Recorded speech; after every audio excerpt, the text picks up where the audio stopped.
বাংলাদেশ জাতীয়তাবাদী দল বিএনপির কেন্দ্রীয় স্থায়ী কমিটির সদস্য, সাবেক মন্ত্রী ও সংসদ সদস্য শহীদ সালাউদ্দিন কাদের চৌধুরী এর নবমতম শাহাদাত বার্ষিকী পালন করা হয়েছে।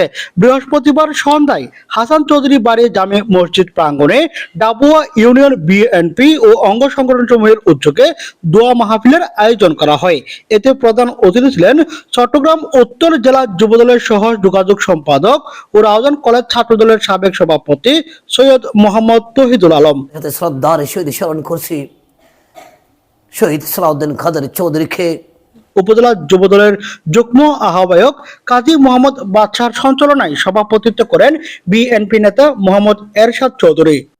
সালাউদ্দিন কাদের চৌধুরী শুধু চট্টগ্রামের বাঘ ছিল না, সালাউদ্দিন কাদের চৌধুরী সারা এই পৃথিবীর রাজনীতিক প্রধানমন্ত্রীদের, সারা দেশের প্রধানমন্ত্রীদের যারা দেশ পরিচালনা করেছিলেন, ঠিক তার কাছে সে ব্যক্তিত্ব প্রতিভা ছিল।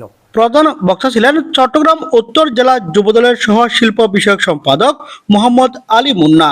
বিশেষ অতিথি ছিলেন রাউজান উপজেলা যুবদলের যুগ্ম আহ্বায়ক সেকান্দর মিয়া হিরু, যুবদল নেতা মোহাম্মদ হায়দার, ডাবুয়া ইউনিয়ন বিএনপি নেতা কাজী মোহাম্মদ জাহাঙ্গীর, বিএনপি নেতা নিজামুর রহমান চৌধুরী নাজু, নুরুল আলম কালো। এ সময় উপস্থিত ছিলেন মোহাম্মদ সম্রাট, রেসাত, শাফি, রাহি, রায়হান সহ আর অনেকে।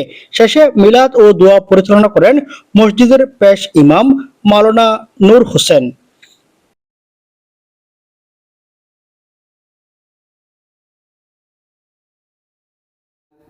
আল্লাহ রাসূলুল্লাহ সাল্লাল্লাহু আলাইহি ওয়াসাল্লাম